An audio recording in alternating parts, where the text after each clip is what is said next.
एकीकडे सूर्य आग ओकवत होता, तरीही चटके खात ग्रामस्थांची पावले डहाणूच्या बापूगाव येथील लाखातपाडा येथे वळली. प्रत्येकाच्या डोळ्यात होते ते अश्रू.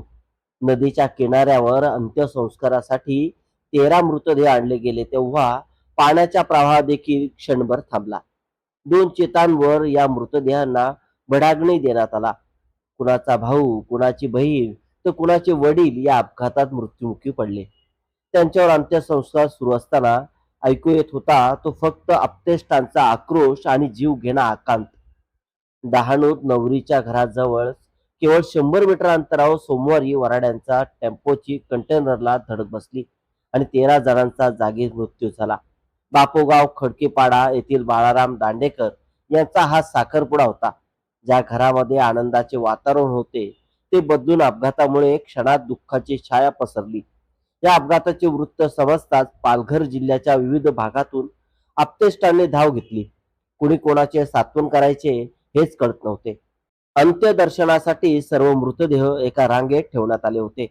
महिलांचा टाहो आणि नातेवाईकांचा अश्रुपूर्ण आक्रोश बघून सर्वांचे डोळे पाणावले. कुटुंबियांना वाऱ्यावर सोडणार नाही अशी प्रशासनाने माहिती दिली आहे. लाखातपाडा येथील नदी किनारी काल दुपारी 2 चिता रचून त्यावर 13 मृतदेहांना भडागणी देण्यात आला. अंत्यसंस्काराच्या वेळी आदिवासी विकास मंत्री अशोक उईके, खासदार हेमंत सवरा, आमदार विनोद निकोले, विलास तरे, हरिश्चंद्र भोये यांच्यासह जिल्हा प्रशासनाचे अनेक वरिष्ठ अधिकारी, तहसीलदार व पोलीस कर्मचारी उपस्थित होते. या दुर्दैवी अपघातात मृत्युमुखी पडलेल्यांच्या कुटुंबियांना वाऱ्यावर सोडणार नाही अशी ग्वाही यावेळी प्रशासनाकडून देण्यात आली. जखमींचा खर्च सरकार करणार.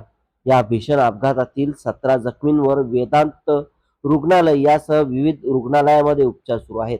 या उपचाराचा सर्व खर्च राज्य सरकार करणार असल्याची घोषणा आदिवासी विकास मंत्र्यांनी आज केली.